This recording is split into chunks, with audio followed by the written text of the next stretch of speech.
मोदी जी ने 370 और 35 से हटाने के बाद पूरे देश में संघ प्रदेश की आवाज जानी चाहिए। मेरे साथ दोनों हाथ उठाइए,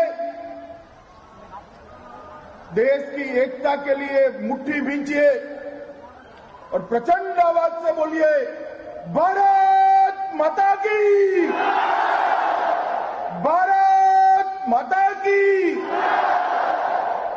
मंच पर उपस्थित संघ प्रदेश के प्रशासक, जिन्होंने 1000 दिन में इस संघ प्रदेश की स्थिति बदलने में बहुत महत्वपूर्ण भूमिका निभाई है, ऐसे युवा प्रशासक श्रीमान प्रफुल्ल भाई पटेल जी, यहां के लोकप्रिय सांसद श्रीमान टेलकर जी, दमन दीव के सांसद लालू भाई पटेल जी, वलसाड़ के सांसद श्री के.सी. पटेल जी, और आज इतनी तेज तर्रार बारिश के अंदर इतनी प्रचंड संख्या में आए हुए संघ प्रदेश के प्यारे भाई और बहनों को मेरा नमस्कार। मित्रों, आज जब संघ प्रदेश के सभी जनप्रतिनिधि, चाहे वो गांव पंचायत, ग्राम पंचायत के सरपंच हो, चाहे तहसील पंचायत के सदस्य हो, म्यूनिसिपालिटी के सदस्य हो या सांसद हो, सारे के सारे यहां उपस्थित है। और आज इस सब की उपस्थिति में मैं यहां आया हूं। आज एक के बाद एक के बाद एक के बाद एक कर कुल मिलाकर 290 करोड़ से ज्यादा राशि का लोगों का काम आज यहां लोकार्पण होने का मेरे हाथ से मुझे सौभाग्य मिला है। कई सारे काम ऐसे हैं जो संघ प्रदेश को आने वाले दिनों में बहुत आगे ले जाएंगे। मित्रों, ये अपना सिलवासा सुंदर पहाड़ियों के बीच, नदियों के बीच प्राकृतिक सौंदर्य से घिरा हुआ, कई सालों से यहां के लोग विकास की राह देखते थे, मगर विकास तब आया जब 2014 में नरेंद्र मोदी जी प्रधानमंत्री बने और भारतीय जनता पार्टी की सरकार। सालों से संघ प्रदेश की जनता की, उनकी जरूरियातों की, इनके विकास के कामों की, इनके इंफ्रास्ट्रक्चर के कामों की अनदेखी होती रही। मैं ये नहीं कहता कुछ नहीं हुआ, मगर सर्वांगीण विकास जिसको कहते हैं, एक पूर्ण राज्य का विकास जिस प्रकार से होता है, इस प्रकार से इस संघ प्रदेश के विकास की शुरुआत तभी हुई जब नरेंद्र मोदी जी इस देश के प्रधानमंत्री हुए और 2014 से शुरुआत हुई। प्रफुल्ल भाई के प्रशासक बनने के बाद इसकी गति बढ़ी, द्रुत गति से ये विकास आगे बढ़ा और आज मैं कह सकता हूं कि 2-3 साल के बाद संघ प्रदेश व्यवस्थाओं के संबंध में देश में सबसे आगे होगा, इसका मुझे भरोसा है। आज यहां पर पर्यटन नीति का शुभारंभ हुआ है।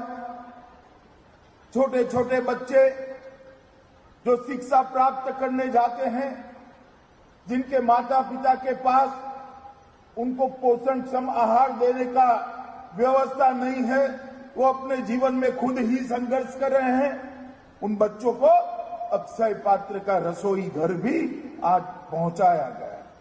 मिड डे मील के लिए एक हरी झंडी दिखाने का काम हुआ, युवाओं के लिए छात्रावास बना, स्वास्थ्य कल्याण केंद्र वेलनेस सेंटर्स का उद्घाटन हुआ, सारा परिचय कराती हुई कॉफी टेबल बुक को भी लोकार्पण किया गया।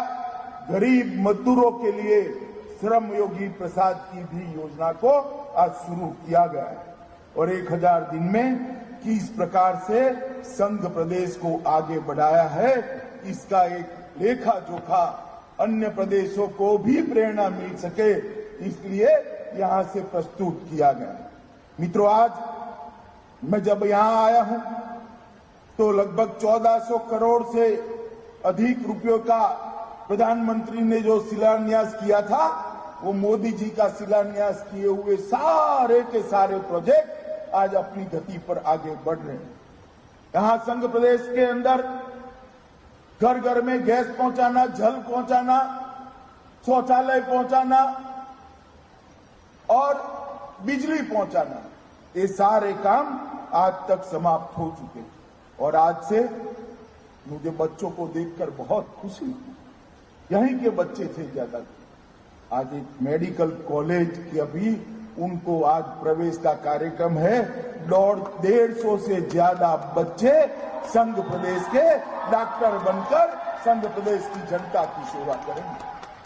मित्रों, एक अत्याधुनिक नमो मेडिकल कॉलेज यहां शुरू होने जा रहा है।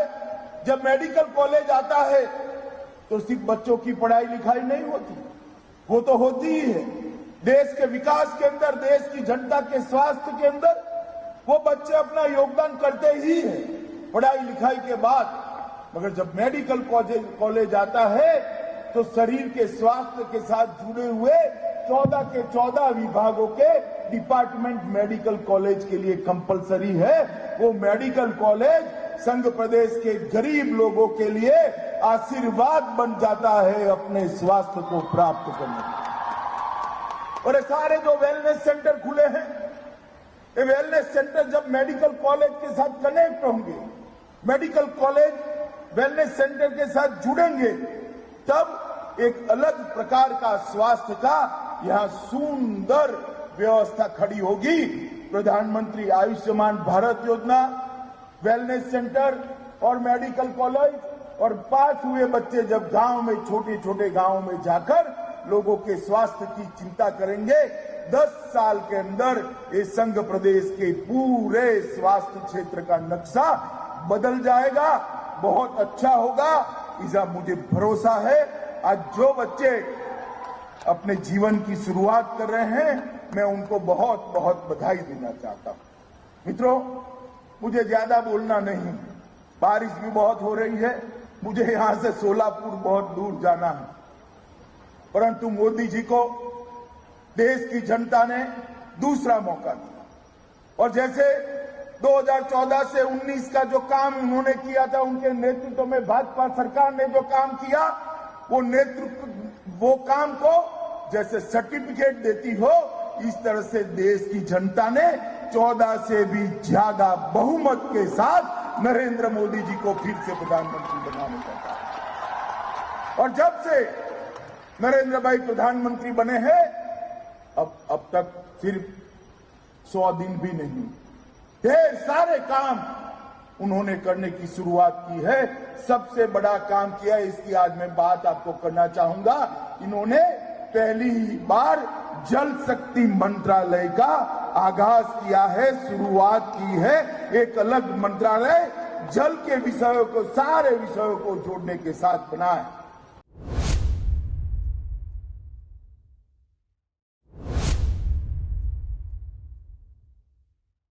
मित्रों, आने वाले दिनों में भारत जैसे बड़ी जनसंख्या वाली देशों के लिए जल बहुत बड़ी समस्या होने वाला है, और इसको अभी से भांपते हुए मोदी जी ने जल शक्ति मंत्रालय शुरू किया है। वो जल संचय भी करेगा, जल संचय के लिए जो डैम्स बने उसकी क्षमता का विस्तार करेगा, नए चेक डैम बनाएगा, हर गांव के अंदर, हर खेत के अंदर पानी को रोकने की व्यवस्था करेगा, पानी का व्यय कम करने के लिए लोक संस्कार का निर्माण का भी काम करेगा। ड्रिप और माइक्रो इरिगेशन के माध्यम से किसानों को कम पानी में ज्यादा उपज मिल जाए, इस प्रकार के विज्ञान का भी वो प्रचार प्रसार करेगा। देश की नदियों को जोड़कर महामूल्य पानी जो दरिया के अंदर चला जाता है, समंदर के अंदर चला जाता है, इसको भी रोकने की बहुत महत्वाकांक्षी योजना ये जल शक्ति मंत्रालय करेगा। और सबसे बड़ी बात, आज देश के 14 करोड़ लोग ऐसे हैं जिनके घर में नल से पानी नहीं आता है, शुद्ध पानी नहीं आता। फ्लोराइड युक्त पानी पीकर देश की युवानी, देश के युवा अकाल ही वृद्ध बनते हैं, इनके चेहरे वृद्धत्व को पा जाते हैं। जब देश अपनी आजादी के 75 साल मनाता होगा, उस वक्त देश के हर नागरिक के घर के अंदर नल से शुद्ध पानी उसको प्राप्त होगा। मैं मानता हूं इससे बड़ा सेवा का कार्य कोई हो नहीं सकता, जो बच्चों को शुद्ध पानी पिला ले, बीमारों को शुद्ध पानी पिला दे और स्वस्थ को बीमार होने से बचा ले। जल शक्ति मंत्रालय एक ऐसा इनिशिएटिव है जो हर नागरिक के घर को संपूर्ण करे। गत टर्म के अंदर जब मोदी जी को मौका मिला 14 से 19 के बीच में, हर व्यक्ति को घर, हर घर में बिजली, हर घर में शौचालय, हर घर में गैस, हर घर में आयुष्मान भारत का कार्ड, और अब एक ही चीज छूट गई थी, हर घर के अंदर शुद्ध पीने का पानी देने का संकल्प भारत के हर नागरिक के घर को संपूर्ण बनाने का काम करेगा। इसका मुझे आनंद भी है और मोदी जी के साथ काम करने का गौरव भी है। मित्रों, ये जो निर्णय मोदी जी ने किया है वो आने वाले दिनों में 130 करोड़ लोगों के जीवन में बहुत बड़ा बदलाव लाने वाला निर्णय है। मोदी जी ने गांधी जी की 150वीं जयंती शुरू हो रही है।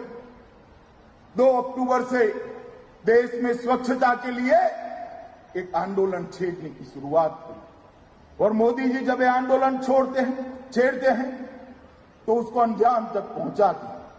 प्लास्टिक के खिलाफ का जंग 2 अक्टूबर से शुरू होने वाला है।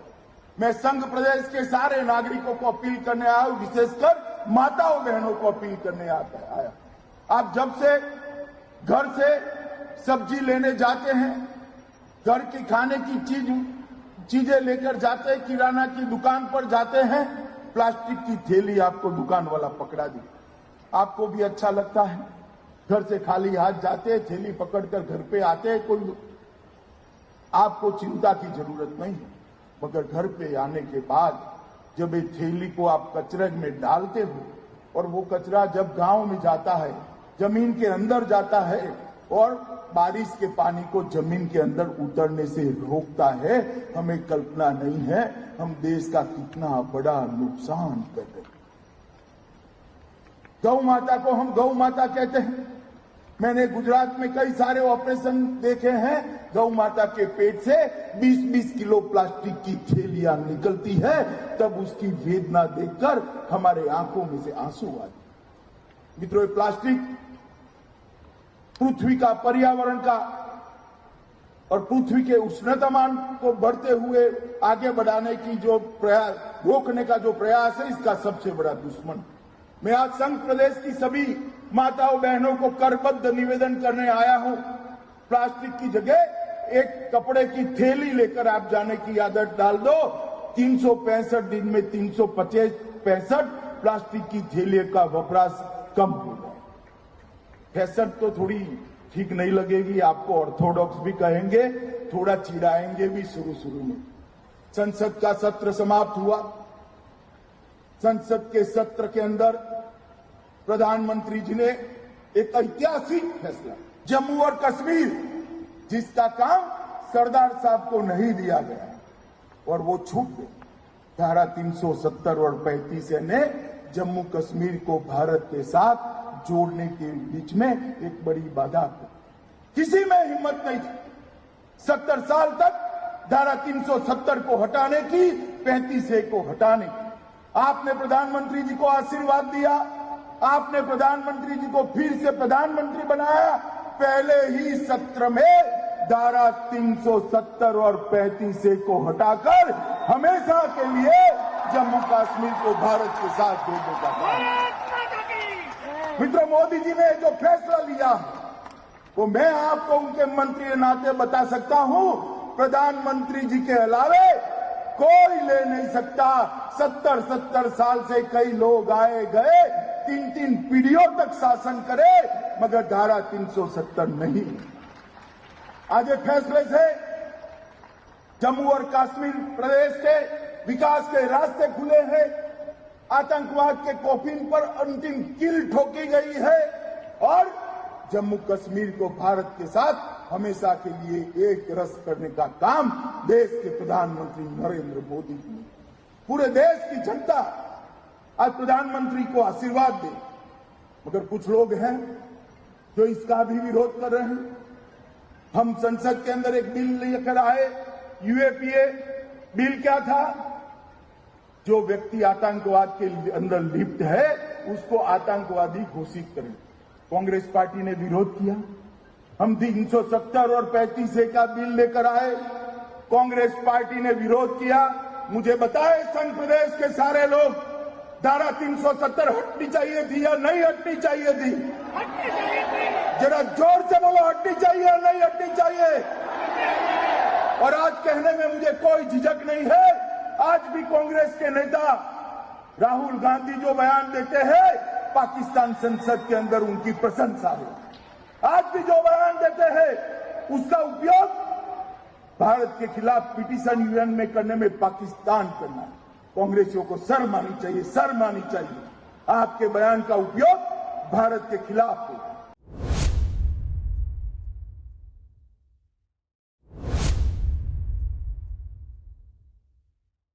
अब क्या करने जा रहे हैं? और ये आज का नहीं है। जेएनयू के अंदर नारे लगे, भारत तेरे टुकड़े हो, भारत माता तेरे टुकड़े हो, 1000 इंशाल्लाह इंशाल्लाह। इनके साथ जाकर खड़े होंगे। नरेंद्र मोदी जी ने सर्जिकल स्ट्राइक की, सवाल खड़े करे, फोटोग्राफ कहां है? जवानों को दृढ़ता से लड़ने का हमने आदेश दिया, इसका भी विरोध किया। और अब जब धारा 370 और 35A हटा रहे हैं तब भी आप विरोध कर रहे हो। मैं पूछना चाहता हूं कांग्रेस के नेताओं, भारत की जनता धारा 370 को हटाने के लिए चट्टान की तरह श्री नरेंद्र मोदी के पीछे खड़ी है, चट्टान की तरह। मैं आज आप सबके माध्यम से पूरे देश को और दुनिया को कहना चाहता हूं, कश्मीर के अंदर संपूर्ण शांति है।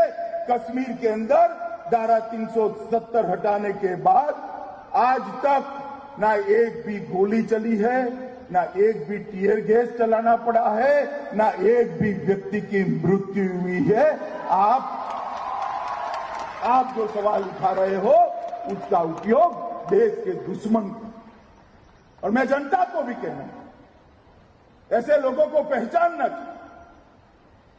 जब देश हित के मामले होते हैं, क्या हम राजनीतिक मतभेदों को दूर कर कर एक साथ खड़े नहीं रह सकते क्या?